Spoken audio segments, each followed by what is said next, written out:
Hey everybody, welcome back to the den. Suzanne here. Many leaders hear the word politics and immediately feel tension. They think manipulation, ego, backroom conversations, people playing games. And honestly, I understand why. I've worked in complex systems for a long time, and I've seen how exhausting organizational dynamics can feel when you're trying to lead with integrity and simply move meaningful work forward. But here's what I've learned. Politics exist in every organization, and likely your dinner table, whether we acknowledge them or not. The question is not, do politics exist?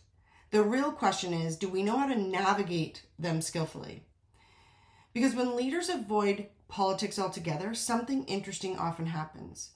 Great ideas stall, communication breaks down, projects lose traction, leaders become frustrated, overextended, or disconnected from their own power and influence. And often it's not because they lack capability. It's because nobody ever taught them how organizations actually function beneath the surface, under that waterline.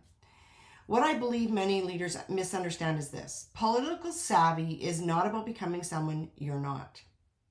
It's not about compromising your values. It's not about performing. And it's certainly not about manipulation. It's about awareness. Awareness of relationships. Intentional relationships, timing, pressure points, competing priorities, decision-making dynamics, and understanding what's happening in the room beyond just the words being spoken. It's also about being prepared, not walking into important conversations hoping things will go well, but slowing down enough to think strategically. What matters to this audience? What pressures might they be carrying? What outcomes are they protecting? Where might resistance come from? How do I communicate in a way that creates movement inside instead of friction? That's leadership. And honestly, many of us learned leadership by winging it, by scraping our knees a little along the way. I know I certainly did. But over time, I realized that good intentions alone don't create influence. Or you hit a ceiling. And that can feel discouraging for values-driven leaders, especially those who care deeply about people, culture, and impact. What changes things is learning how to combine integrity with strategic savvy. To understand that influence is not something negative. Influence is how we advocate, how we build alignment, how we move important work forward, how we create change in complexity. And when leaders learn how to do this while staying grounded in who they are, everything shifts. Your confidence shifts, their communication shifts, their ability to navigate uncertainty shifts.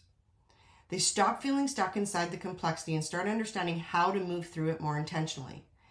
And that's a big part of the work we do inside Getting Good Things Done.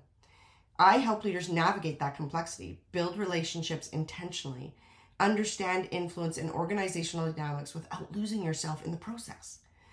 I invite you to pause and reflect on this question. What might change if you invested in yourself by learning a skill that stopped you from seeing savvy as something negative and started seeing it as a leadership skill?